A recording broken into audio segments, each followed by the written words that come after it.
my amazing show Coco Meets. Today I meet Camalo Gaskin, who's a friend but also an amazing person. A birth companion and children's book author, Camalo Gaskin is the founder of Birth to Birth, a platform for becoming mothers, where she curates and hosts dialogue amongst global experts about medical, ritual and cultural norms that impact women's bodies and shape their identities. In her role as a birth companion, she creates and guides people in rituals that integrate experience and evidence-based information that support an optimal rite of passage. She's also the co-founder and co-author of the Entrepreneur the Girl book series and the Power Guide Salon series in partnership with Deutsche Bahn, highlighting innovative woman role models. Welcome to the show, Camalo. I'm so happy to have you.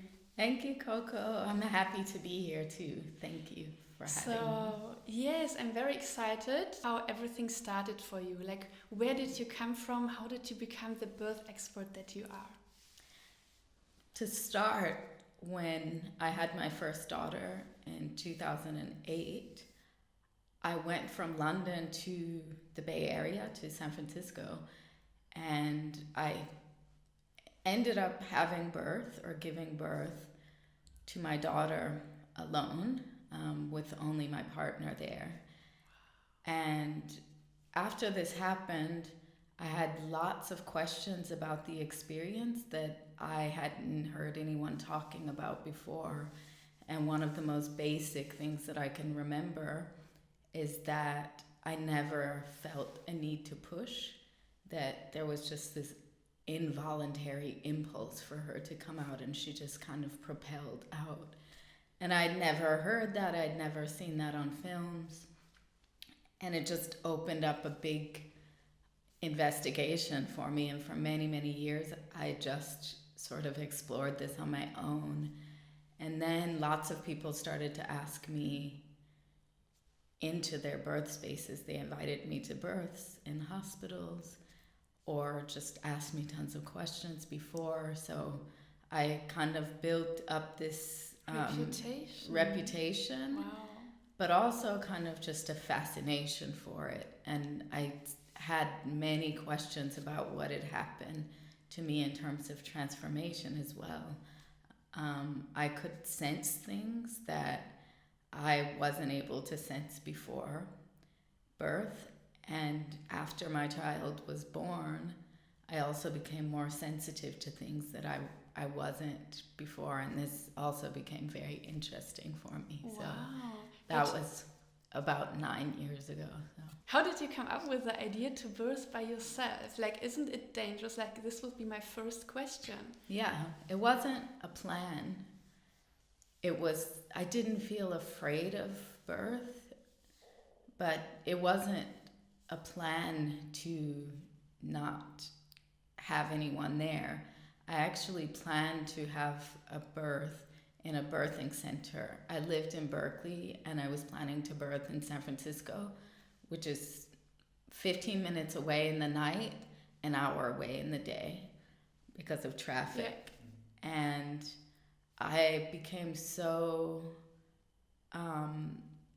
sort of entranced right before the birth, because I was at a house concert of a friend, Robin Sukadia, who's a tabla player. He studied tabla for many, many years, and he and his friend were playing tabla and xylophone.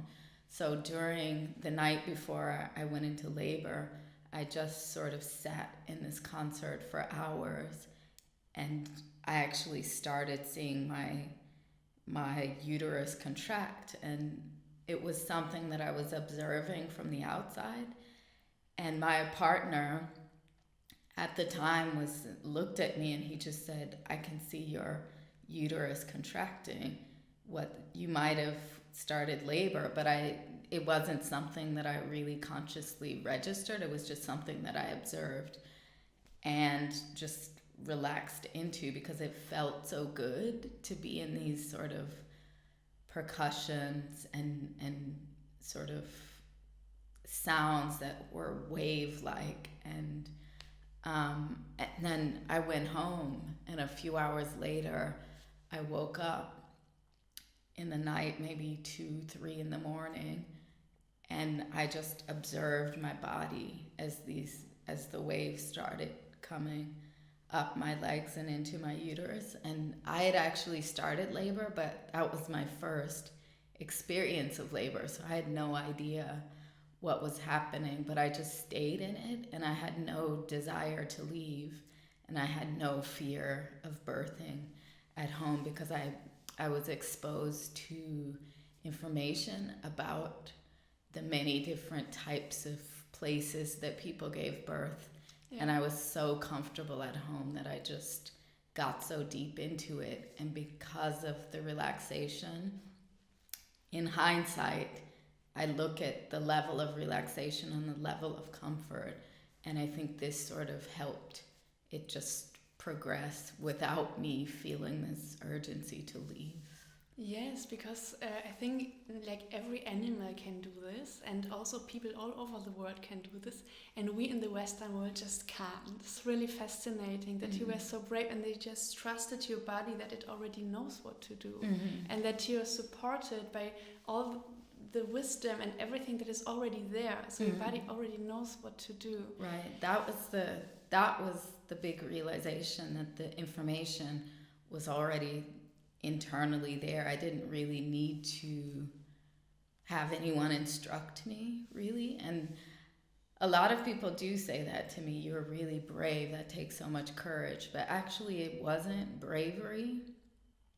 It was just trust, sort of a surrender into what was happening and not thinking about it. It wasn't a thought.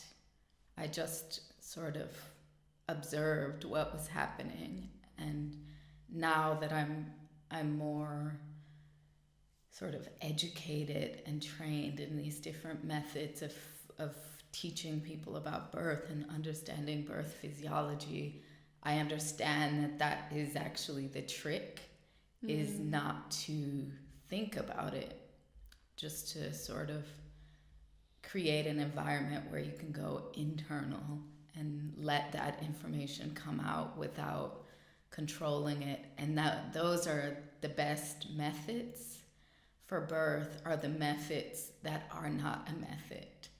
The methods that are the place where you quiet your thinking brain and this sort of things. So. Yes, and this is like also the secret to a great orgasm. Exactly the same thing. Exactly.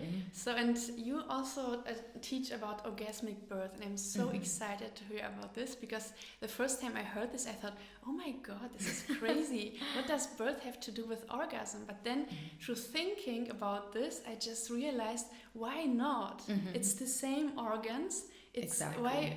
Why shouldn't birth be orgasmic? Because it's so much is going into it, so much pain can be felt there, and why shouldn't be there also so much joy felt? Why shouldn't like somebody come up with the idea to put some pleasurable nerves there so the woman can really like go through this powerful experience? Right. Can you tell us about this? Right. So that's interesting that you mentioned that the same organs are involved, because it is, when I'm working with people to prepare them, I usually show a picture of the clitoris and the nerves around the clitoral region. So the same organs so the uterus is something that a lot of women will know about when they're thinking about their menstruation and their moon cycle. They can kind of look in that same place, and then when you go a little bit further down is your clitoris, and we know now that the clitoris is not just this tip, that it is its own organ, and it sort of surrounds the vaginal canal or the yoni, which is a better word for the vagina, because it's instead of just saying that you're working with the vagina, and the origin word of vagina is a sheath, and also in German, Scheide means sort of the cover for a sword. So the function is only intercourse with a man.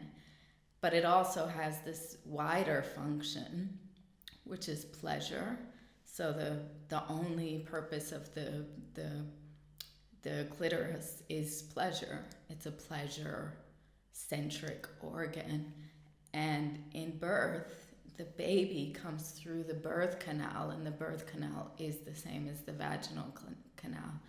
And that's between the uterus and the opening where you start to see the baby. And surrounding that is the clitoris. So I try to show people this relationship so that they can kind of intellectually understand that the relationship between birth and pleasure is not this completely distant thing.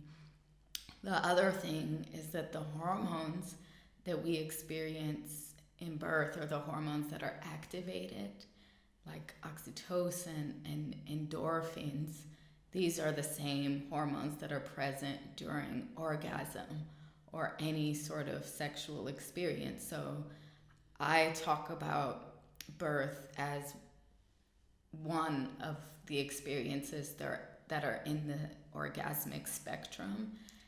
And a very important mentor and friend of mine, Michel Audin, is a 87-year-old obstetrician, surgeon, and sort of avant-garde thinker when it comes to our understanding of birth, or human birth anyways. He wrote a book called The Functions of the Orgasms, and he looks at female orgasmic experiences and maps the relationship between birth, female orgasms, and breastfeeding, and looks at the hormonal relationship between these, but also the function. So an orgasm is usually this involuntary contraction of muscles that has a peak, and then it results in an ejection reflex. So we know that from sex, but not many people, not even most people who work in the field of birth or obstetrics, have ever witnessed this happen with a woman. But I personally witnessed this in my first birth because I didn't do anything. I just felt this uncontrollable kind of muscular contraction, and then the release of my baby into the water.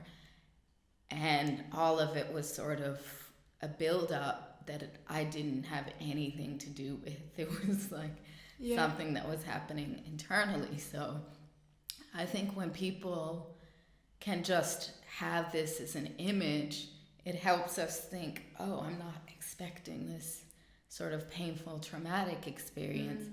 I don't know what I'm expecting. It can be orgasmic, but just like a sex orgasm, it's very easy to interrupt it. Yes, when you switch on the mind. Exactly. When you obsess, when the outcome is the orgasm and you need to reach it. Exactly. And when you just let go, it can happen and it might not happen. Exactly. But when it happens, then it's just amazing. Exactly. And when it doesn't happen, then it's also okay. Next child. Exactly. Yeah, that's the difference. You can't. And this is also like with sex. It's so important for women to think, it's okay, I'm not a loser when I don't get an orgasm every time. It's not necessary. Right, exactly. It's not.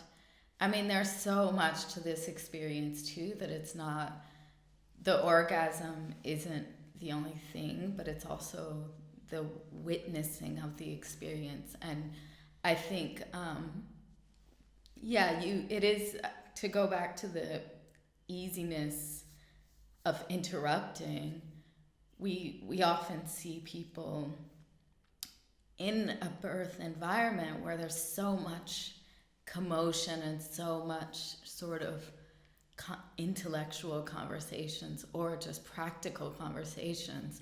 And when we switch this to an environment where you're having sex, let's say, and somebody comes in and does the same exact thing, even if they're being gentle, it's oftentimes going to ruin the experience. And I mean, there's no ruining per se, but they're going to interrupt it or disturb it in a way where you won't experience this sort of height or optimal release of hormones. So, or just sort of, I think of it as this very intimate and otherworldly experience, and you can experience a transcendence. Yes. And something, a level of connection that doesn't happen in any other life experience, or very rarely. So even if you're not going for the orgasm per se, you're going for this kind of heightened experience that is, like you say, next birth is another year, another lifetime. You don't know when you want to do that. So for me, I tell people this is your Everest, your Mount Everest. And it's that once in a lifetime experience where you go through something that's definitely going to be life changing, but you have to be very intentional about preparing for it, about kind of setting up the space, and about knowing that there is an outcome, but there's all these other factors that can impact it. But despite any kind of interruption, you're focused and you're really giving it this sort of respect that it deserves. And yeah, that you're going to change. It's going to change you, even if it's not this kind of light experience. It's going to be, another thing I say, this is powerful but possible. And that means that it's going to impact you in a way that nothing else has ever impacted you. But it's possible. It's not a thing that you need to tense up about. It's a thing that you need to surrender into, almost. So. This is amazing. And for example, now for our listeners, for our viewers, like when they get pregnant, now they have learned in the other interview with Dorothy how to conceive and everything, but now when they get pregnant and they, for example, they don't have the resources, they don't have the money to get themselves a Camalo, like a really nice guide who will be there for them with everything they need, like what could they do? Like what would be like the first thing to do? Of course we will link the resource that you are providing below, where you can, what can women expect there, and what can they do? So one thing I really ask people when I'm working with them, or when people first come to me, is I think all of us have a lot of stories around birth and pregnancy that are socially informed.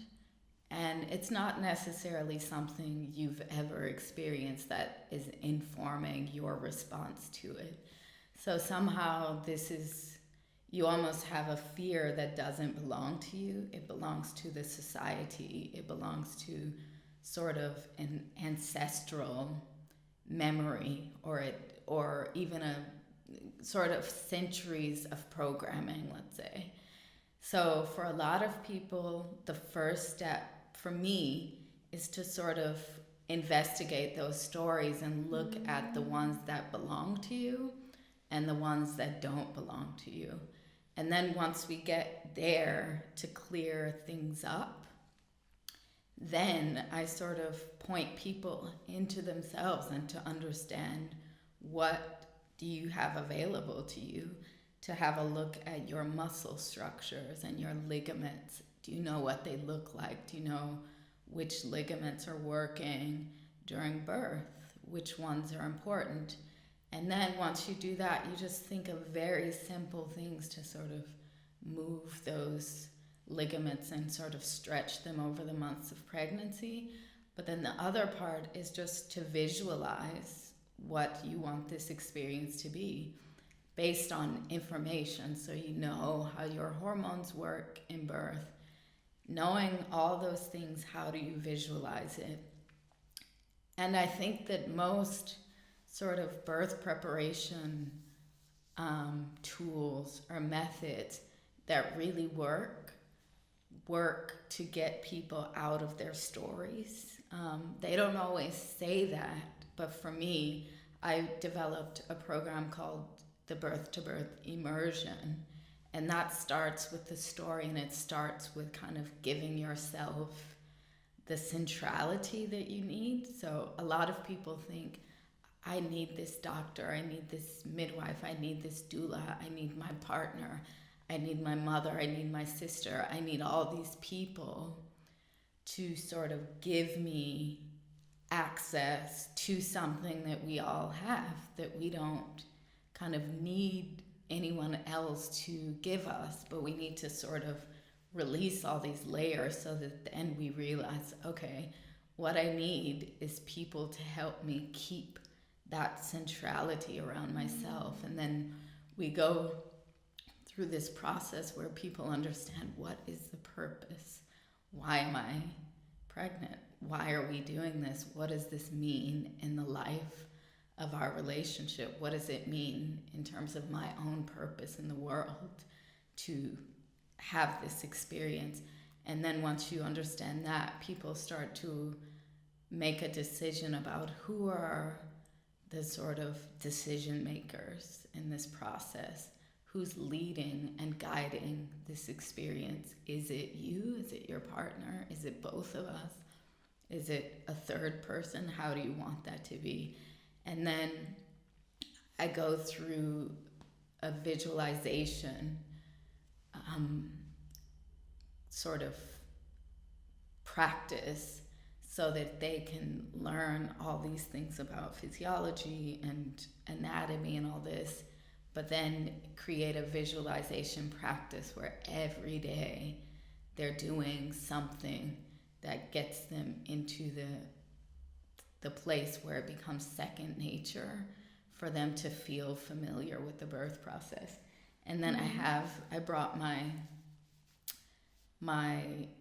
rabbit with me, because I think that this is sort of another reminder that mammals birth. They have these tendencies where they hide away.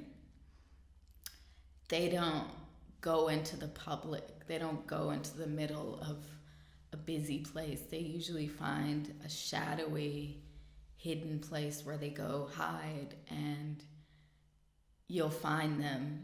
People know this with their cats, especially. The cat will have this sort of cozy place where they're planning to give birth, but then they go off and hide somewhere, and then a few days later you realize they have, a million new baby kittens somewhere.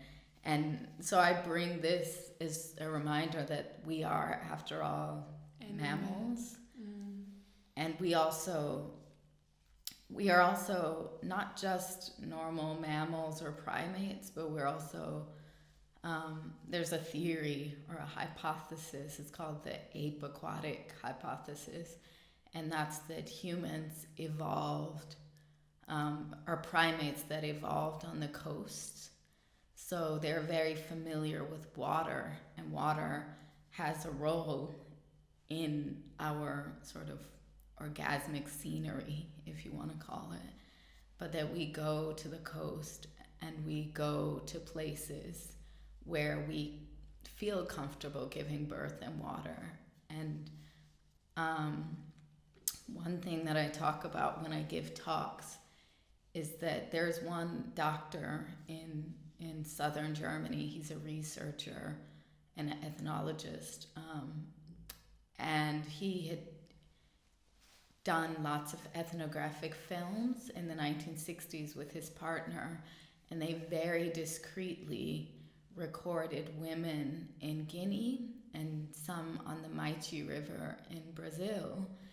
And most of these women didn't give birth in a socialized environment. They would just leave privately, sometimes with one woman who was close to them. And they would go on the edge of where everyone was, maybe in the shady trees, bushes, or they would just go in on the riverside go in the water, give birth alone, take the baby, and then come back into the socialized area once they were finished. And these films sort of reveal to us that we have these ideas of having tons of people around us to give birth, but most people have an instinct to hide when they give birth. And in both of my birth experiences, that's exactly what happened. My tendency was go to the darkest place in the house and just stay there and just feel what I was feeling and sort of go out of my mind in a way, kind of go into this transcendent place, and things happen the way they're supposed to. And it's not, we can't imagine what that looks like because everyone, that would look different. So it was very loud and wild for me in one birth.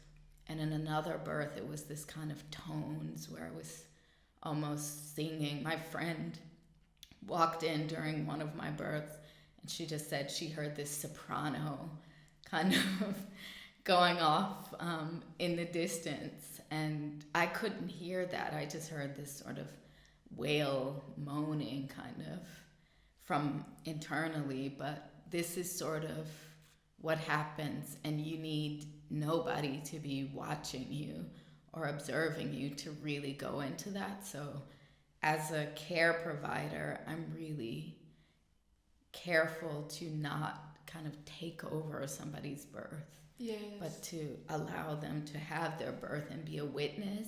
But if they call on me, I'm there for them to, you know, to kind of reinforce what they already know by creating an environment of support and confidence and this sort of thing. So that's sort of integrated into the birth to birth immersion, where it's a practice where I also reference other teachers, other methods that I think everyone can have access to, because while we have the internet, I think I strongly advise people not to live on the internet during their pregnancy, because there's so much kind of contradictory information, but also a lot of stories. So Yeah. you get people's stories kind of adding on top of each other. And if you kind of get on this one path, other people's traumas can become your traumas. Yeah. And many people have traumas because we've kind of created this mechanism around birth that make it very difficult and that make it very complicated. And there's so many ways that we can take over the woman's body functions, or the person that's giving birth no longer has control of what's happening. So it's almost like we have to step back to return to what we already know. And I have a question, because Yeah. I have a very good friend who was so afraid. She wanted a kid, and now she is a proud mama, and I'm a proud auntie.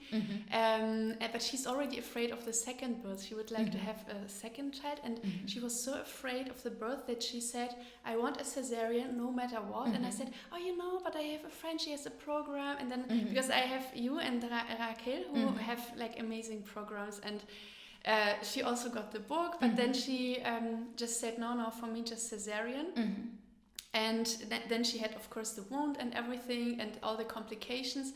And of course, everybody knows that a natural birth would be like the optimum thing.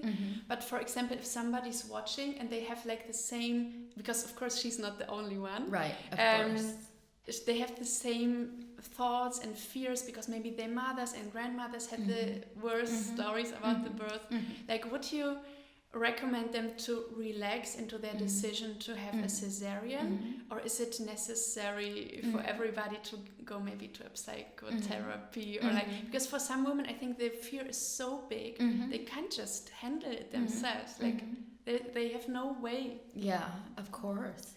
It's a great question, first of all, because I think it's natural in a society where there's fear of birth. It's natural to be afraid of birth. It's not that something is wrong with us. It's just, you know, if someone said every time you got in a car, you will get in a car crash, you will be afraid to go in a car and you would take every precaution possible. Driving car is so painful. It's yeah, so painful. exactly. And it can be, but there's a way to understand the pain of birth, that it has a function, but it can also be mitigated through the hormones that respond to pain hormones. What I would love to say about cesarean, and I think this is very important because for me to reference again, because Michel Odent, who wrote the book The Functions of the Orgasms, also wrote a book called The Cesarean, because he's one of the first surgeons in Europe, in the world actually, who became really an expert on this technique, because it was only really introduced in the 1950s, the cesarean that we know, and it's sort of this horizontal cesarean that is, there's a cut right above the pubic hairline, and that surgery is much simpler and easier than the cesarean used to be, because there are muscles there, and the muscle tissue is horizontal, so a surgeon can simply take their finger, they can put an incision and then take their finger and sort of open up that muscle tissue. So technically it's easier for that cesarean to happen. However, as Michel Odent says as well, it's the perfect rescue operation. And that's what we need to remember, that it's a rescue operation, that there are many repercussions to having a major abdominal surgery. And it's hard to convince someone who wants to have a cesarean not to have one, because it's easy. It only takes a few minutes. However, there is a great risk of complication, and it also has repercussions on the health of the baby and also your own recovery process. It's not without question. And in terms of, and this is something that most people who are pregnant are not thinking about, but in terms of the long-term future of our species, the cesarean is not the procedure that we want to encourage, because it impacts in the long term. I mean, this is still a big question, but we already have evidence to show us that the more cesareans that people have, the longer human birth is becoming. So since between the 1950s and the early 2000s, so the late 1950s and the early 2000s, there's significant studies with thousands and thousands of subjects that show that birth, the first stage of birth, has lengthened by 2 hours. And the difference between now and then has mainly been the cesarean and all the interventions that take over the body functions. So that's one. But I think there have been also so many other changes. Like, we are now much more connected, we have too much information, we're more confused, we're more stressed. So maybe it's really this, that the women try to hold it, to control it, and that's why. But the cesarean has many, and I think like maybe everybody already knows it, who's planning to become pregnant, is, for example, when the baby doesn't get out through the vagina, it doesn't get all the bacteria that are necessary for getting a healthy digestion. That's another thing that I would talk about. But there's, I mean, I will come back to it, but there's more evidence, not just... Oh, really? Not just that, that the cesarean, I mean, not just the stress, of course, the stress of society impacts us, but within those studies, there are other factors that were taken in, but we can see, and that's another thing that Michel Odent mentions, is the bulldog example, that bulldogs have, their generations are every 2 years, and human generations are 20 years. So in the last 5 generations of bulldogs, we've seen that bulldogs now have to have 90% of bulldogs have to have cesareans to give birth, and that's because of it's a longer story about why that's the case, but it just gives you an example of how epigenetics tells us that when you perform a surgery like this, that impacts this kind of oxytocin release function. So vaginal birth is the highest peak of the release of oxytocin. So if you don't have that vaginal birth, you're kind of weakening the oxytocin and the hormone bonding function. between mother and baby. Mother and baby, but oxytocin is also part of the sexual orgasmic function too. So even if you're not planning to have a baby, that is also a factor that you need that peak. So your normal orgasm between anybody is impacted by birth. So the way I was born impacts my ability to have orgasm? I don't... It's not your specifically, but it's a species-wide impact. So the more orgasms we have, or the more higher release of oxytocin, the body knows we need that high release for something in the species, right? So if we don't use that function, eventually that function weakens. It's kind of in genetic or epigenetics, we know that functions turn off when they're used and needed, or when they're used and needed, they turn on. When they're not used, they turn off. So this is not, I think But it's over hundreds of years. No, it's over generations. So generations are 20 years. So let's say 5 generations is 100 years. So those studies I was mentioning, that's about from the 50s to the 2000s. That's not hundreds of years. It's slower, but it's a slow impact. But this is more for people who are looking at the future of humanity and not just their own. Yeah. That's one aspect of the cesarean. But just to go back to kind of the more personal choice about the cesarean, I think, like you said, there's in the vagina, there's all these microorganisms that boost the immunity of the baby. So a baby that's born vaginally will receive this immune boost from those microorganisms that would last it for the first 3 months of its life. So instead of getting vaccines and all these things, having access to that vaginal microbiome, as we call it, or the flora of the vaginal region is so powerful and so important for the health of the baby, but also bonding. So when you have that, you are releasing so much kind of love, bonding hormones in your body. Your partner is getting that too, because some of those hormones are contagious. And the partner is also getting those microorganisms because they're living and sleeping together with you. So we want to sort of create an environment where the baby has optimal health.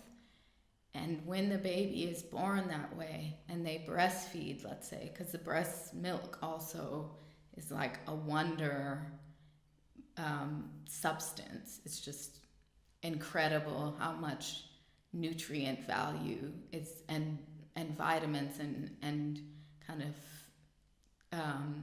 pathogen killer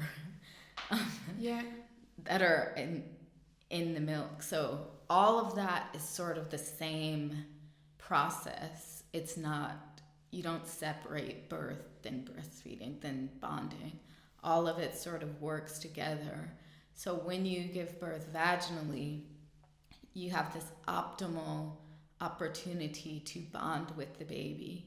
You also get this rush of love hormones and something called prolactin. And prolactin is the hormone that's in the milk that produces the milk. And prolactin has something in it that creates tolerance from monotony. So every day you're with that baby, it can get very boring to kind of pay attention and do the same thing over and over again and sit down and not be in your busy life doing your work. But when you have that prolactin, it helps you enjoy that experience. And so you're kind of returning. So you're giving the baby nutrients and the baby's giving you love and health. And it's sort of this circular exchange, so that by having that reciprocation, it's doing you well. It's not, and it's making the recovery happen faster. When the baby breastfeeds, the uterus returns to its size quicker.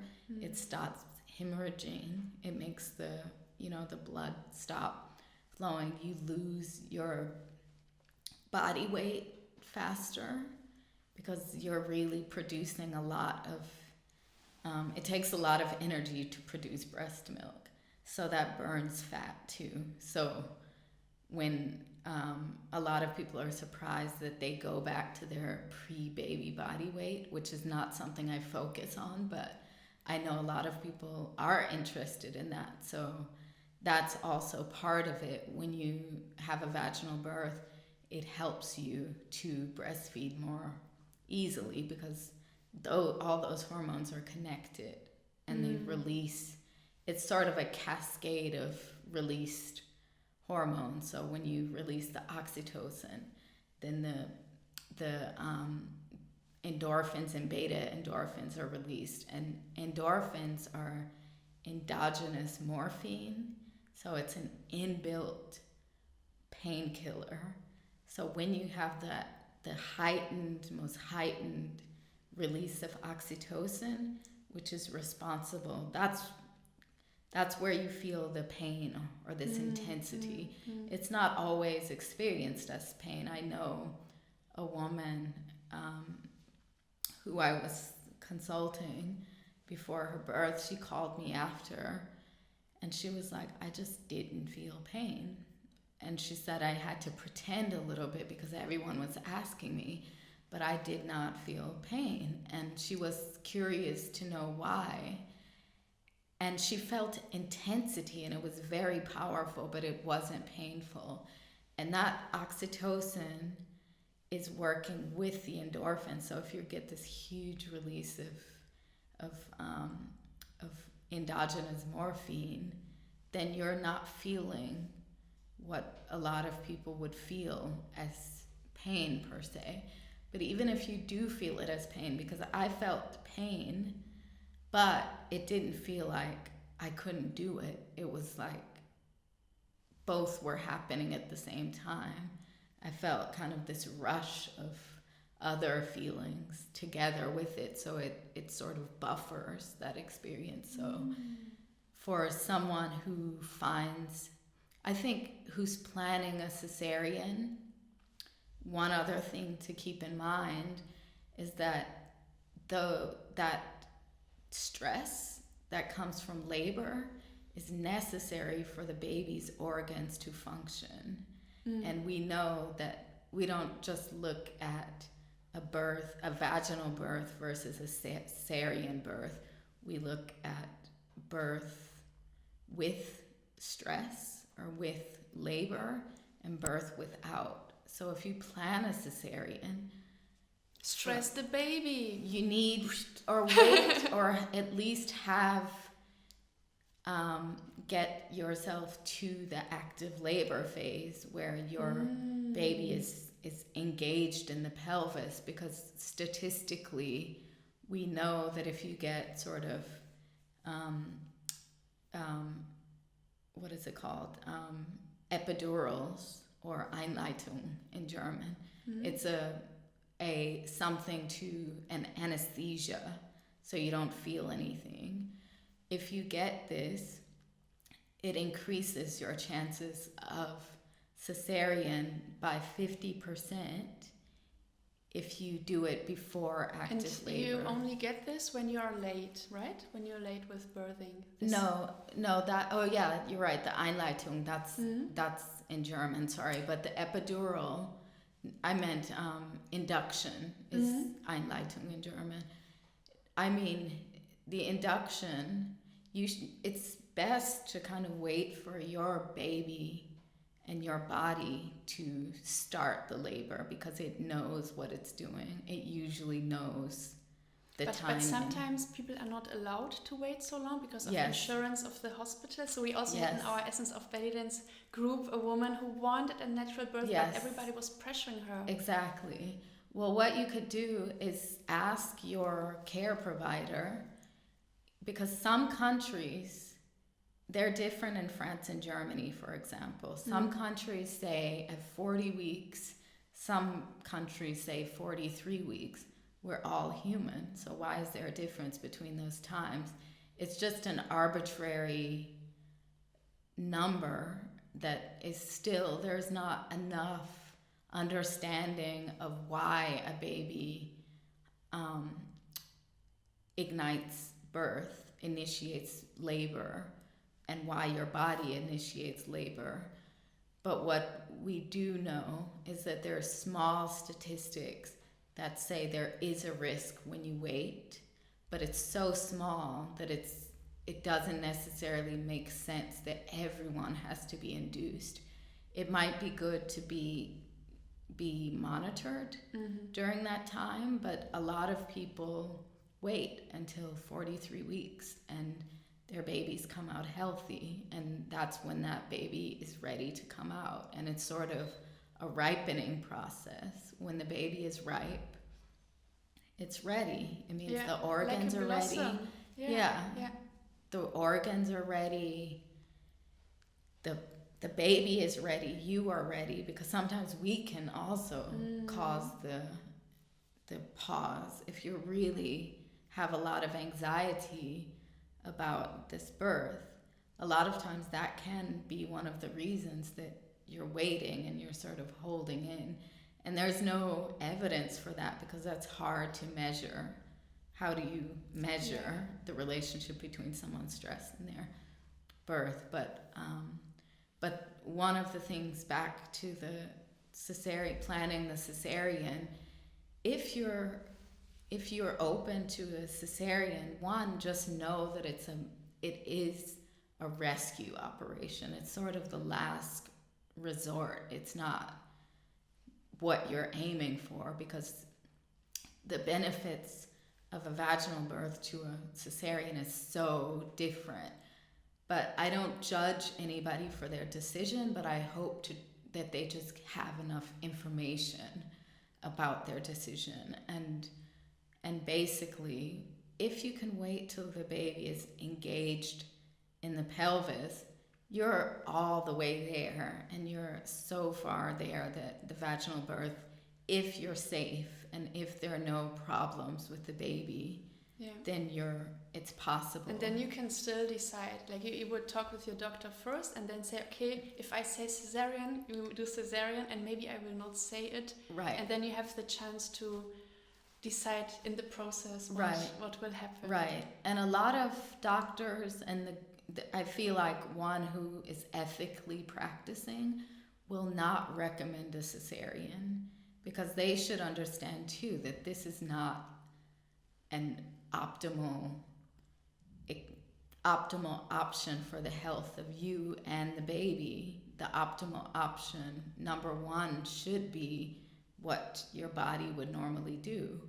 If there's an issue with positioning of the baby, there are also practices where you can do releases of the muscle tissue, and there's a woman called Gail Tully who teaches spinning babies techniques, and they're researchers in... So, and the mother can spin the baby? Yeah, you can do...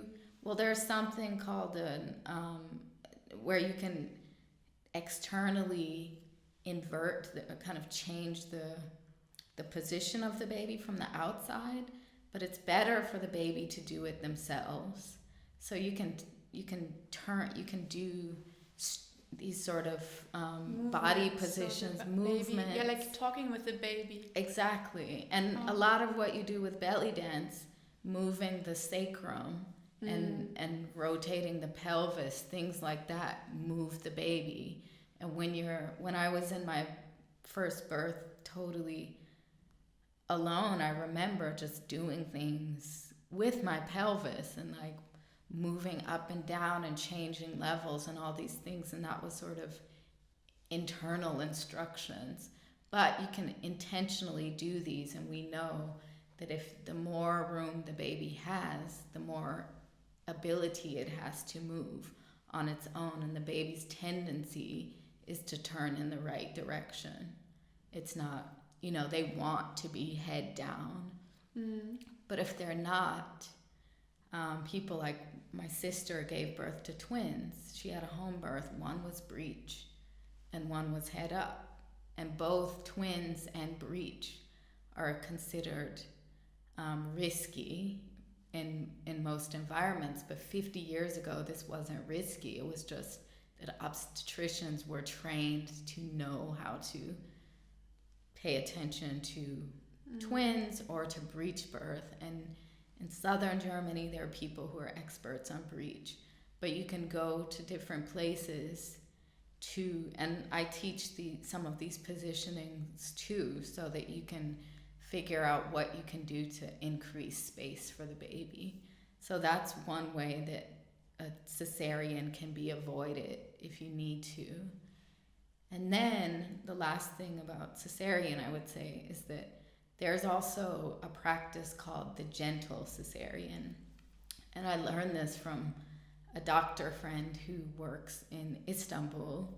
And he's an obstetrician, but he works with a midwife and a doula and a birth psychologist. And he says that he never does anything, and he's usually in the corner, very quiet, observing. And the rest happens with this kind of group of women, but very few. They try to disturb the birth as little as possible. But if there needs to be a cesarean, he does things where he knows it's an emergency. They've checked every other option. It's an emergency, but you can take a swath of kind of cotton or something and get some of the micro bacteria in the flora. And smear it on the baby. Yeah, in the baby's mouth and on the baby.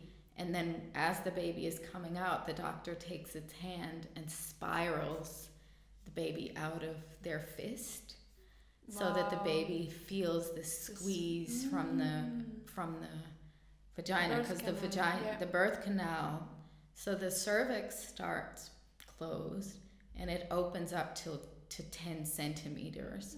So that's how much space you need. So if you can get that much space for the baby to spiral out, then they feel as if they've come through, and they dim the lights and they would play music that is soft and gentle, so the baby is not coming out in this sort of extreme environment. But also for the woman or the birth giver, they have this opportunity to birth in a gentle way. To conclude, there are many options, and I think we can find our way in each of these, and that sometimes you'll just know when you reach that point what's the best for you. What I think is very important in everything I do is that people have more avant-garde thinking, or they just sort of ask themselves in a very personal way, is this right for me? And I think all the work that I do usually asks this question: am I following a formula, or am I listening internally to something more deep within me? And I think if you take that approach, whatever you do can end up being the right choice for you. Yeah, I love this. And then you're not only empowering women to give the best birth ever and have the best transformative experience, their personal, but you also have written a very cool book, Entrepreneur the Girl, with a co-author who I have also met, Aubrey. I think you're a dream team, and I have also been to 2 of your events, which were really, really great. Thank you for doing this work. Can you tell us a little bit about the book?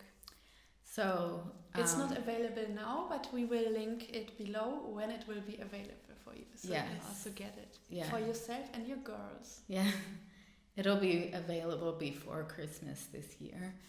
And something about what I said about kind of finding that internal understanding of what's right for you is really at the core of that book too, because it started from a series of stories that I used to tell my daughter when I would bring her to sleep, because she was asking herself, what will I be when I grow up? And it was very hard for her to figure out how she would make money, but also she was very much interested in what would make her happy, because she met the Prime Minister, or she went to the Chancellor's office.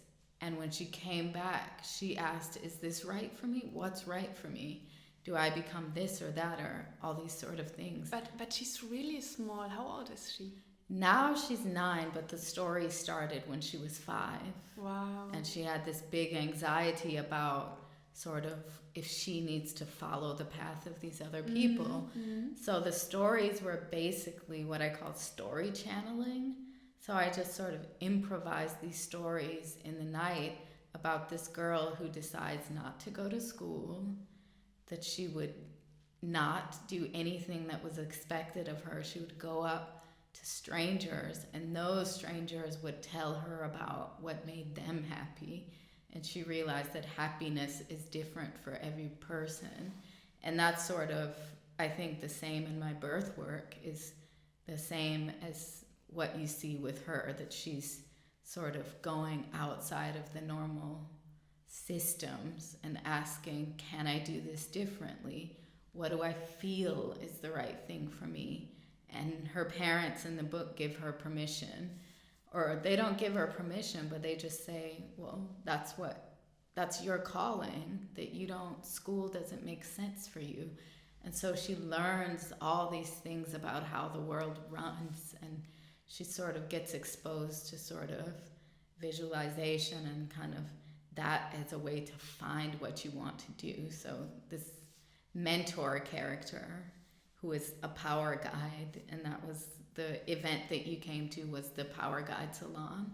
But that character in the book is something that I think we all need as our own power guide, whether it be in birth, in school, in our daily life, in our work, whatever it is. We sort of need that character that teaches us about the practical, but also the transcendental. So that's how the book came about. And I love it, but your girl needed to go to school, right? So you are not this kind of a parent. Well, in Germany, it's not really possible to do this sort of... not even homeschooling, I think, is legal. Homeschooling is highly discouraged.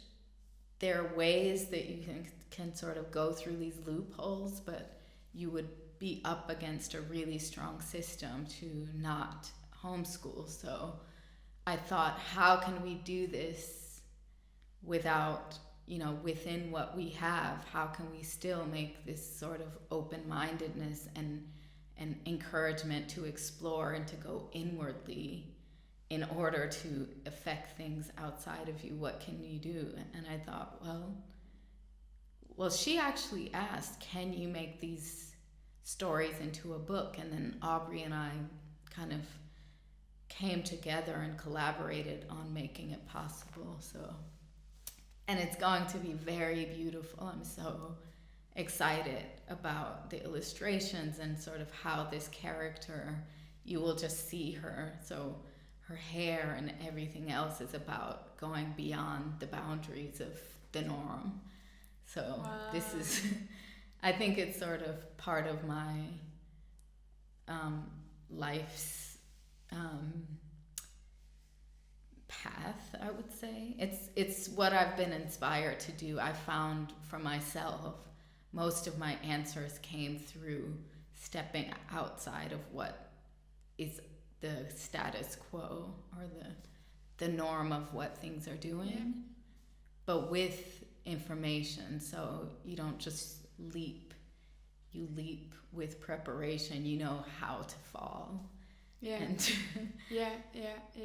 But I also believe that every great work is done by people who don't fit into the normal system, and they just work from the inside with the passion that fuels them, that sets them on fire, and nothing else could work. Like, I just went out of the system because I couldn't work in it. So I was basically totally depressed. It was for me not possible. I just couldn't fit in. I tried, not possible. And you're also like totally out of the system. Your co-creator is out of the system. And what I have seen from your girl, she's also very out of the system. Just like autonomous beings. And this is also what the show is all about. Like, how can we dare to be ourselves, like just our own autonomous beings, trust ourselves and then operate from within. And yes, I love it so much. And when you now think like 3 books that have most impacted your life, is there something that you would like to share with your audience? Yes. I mentioned one of the books in this episode already. It's called The Functions of the Orgasms by Michel Odon, because it's not a medical book. It's more about the social role of the orgasm, and how you have all these ancient stories from many different cultures, from China to Vedic traditions, to older European societies. All of them are fables of the orgasm, or archetype. They have archetypes in the stories that guide people towards their own types of orgasms, and that there's been this trend more recently to sort of quiet talk about that, and I find that that's sort of very important for me as a recommendation, because it goes beyond just the medical, but also goes deeper into sort of finding that internal kind of blueprint of information. The second book that I would recommend, especially for people who are listening to us talk today, would be a book called Sisters on a Journey. It's an ethnography of North American midwives, and it's a collection of many different stories of different people who work as birth companions from Guatemala to the US, different states, shamanic midwives, medical midwives, certified nurse midwife, doctor, many different kinds of people. And it sort of tells you a story of women and or also birthing people beyond just people who identify as women. But it just tells many stories that sort of, I find that this is sort of something where anyone will find their way in that story. And then a third book is by Toni Morrison, who, this is not a birth book, but I find Toni Morrison a really incredible writer. And she wrote a book called Love. And I find her way of writing, she's a Nobel Prize winning author, a Pulitzer Prize winning author. She didn't start writing until she was, I think, in her late 30s, or maybe it might have even been 50. She might have been 50 years old. But she's this incredible writer who just finds this kind of the art of language. And I find when you find your own practice like that, there's a gem, and there's no late period. We're never too old to discover these things. And that's another one of my reasons for loving the Power Guide series, is that we find older mentors and younger people coming together. So the child is the teacher, the older person is the teacher, and you sort of find this synergy between both of them. So those are the love it. And if you think about 3 last tips, like 3 last words of wisdom, what would you like to share with our audience? Okay, so this will be a download because I haven't thought it through. But the first one is that you have a blueprint within you, an internal blueprint that will guide you. So listen to it when you can. Sometimes the information that you're getting around you just requires that you be quiet. and that's where that information will be heard. The second would be that you have to distinguish between your story and all the other stories and find out what belongs to you. And I often say, this does not belong to me, or this belongs to me. And that kind of guides me in my decision making and what I need to do. And how do you find it? Through meditation, or is there a special technique to find it out? Yeah, I mean, of course, quieting the mind is the best way to do that. But sometimes you feel, and I often feel, I think a lot of people have their special places where things are going on. So whether it feels right or it feels wrong. Exactly. And for me, when I speak, I have this kind of throat chakra that tells me a lot. So when my voice is, I can feel a strain when I'm speaking my story, my truth. When I'm speaking my truth, it just flows. It doesn't, there's no hesitation. This is fascinating, because you remember when we met a few years ago, you had a totally different voice. Exactly. You had more like... Exactly. What happened? So it was a long story, but I've always known that when I go through something where I feel like I can't speak and I'm not able to fully say what it is I need to say, I feel this tensioning in my in the muscles around my throat. So it's my when neck. you block yourself. Exactly. Wow. And I think everyone has that. You just in every organ. I have it on the eyes. Exactly. A lot of people have these special places, and you usually know when there's some place where it's kind of blocking and you feel sort of tension, and sometimes it's in the neck and the shoulders, and when you have high stress, you'll feel it. You'll just know where it is, and basically that's giving you messages. So the more you're used to communicate or sort of listening to yourself, the more ability you have to know, is this my story or is this someone else's story? And just be fine with it, because your story is a valuable story too. And then I think the last kind of nugget or sort of place that I would go to is give yourself the chance to sort of feel your body. Kind of, your body has so much information in it, and I think it relates to the last 2 things I said. But I think there's just so much in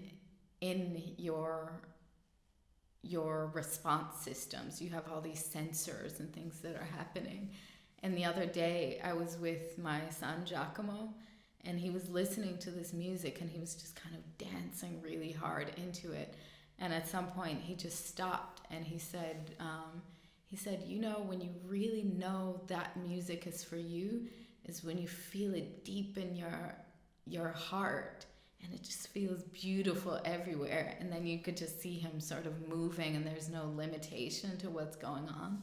And I I see that the more people have that, the more they can respond to information that's coming to them in a more kind of useful way, because you're kind of exercising your systems and your sensory landscape, I would say.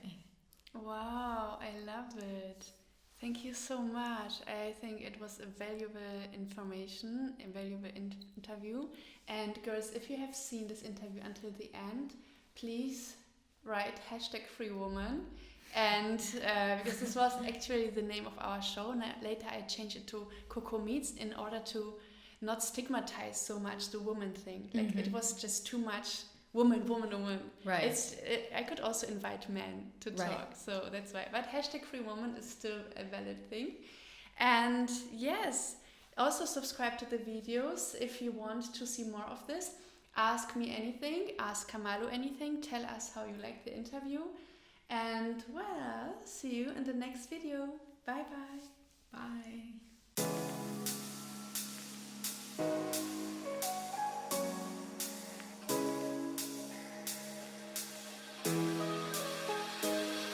Your lips, they tasted like those cigarettes, staring